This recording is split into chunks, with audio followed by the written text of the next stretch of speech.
अमचन music की शानदार प्रस्तुति।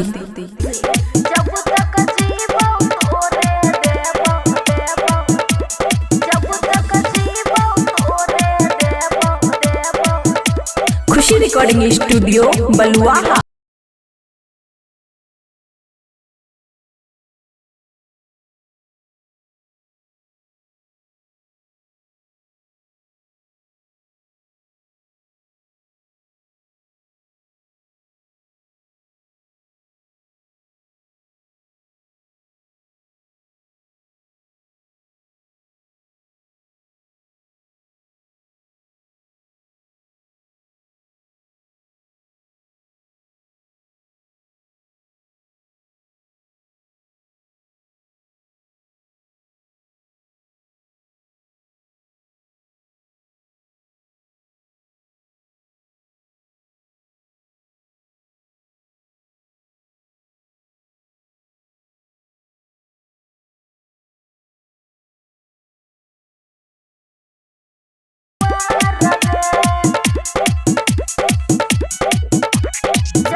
किस्मत में न रहो साथ रे, फोन करी का करबौ बात रे।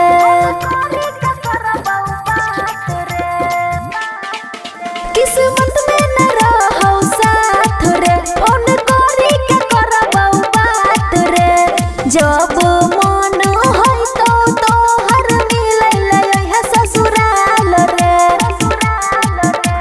जब तक जीबौ तोरे देबौ रहबही जब कुआर रे। जब तक जीबौ तोरे देबौ रहबही जब कुआर रे।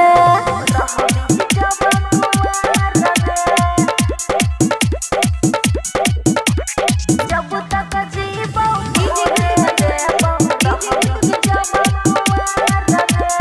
रहबही जब कुआर रे। समसु भल छियो तोहर नाम रे, कहियो करी है न ऐसन काम रे।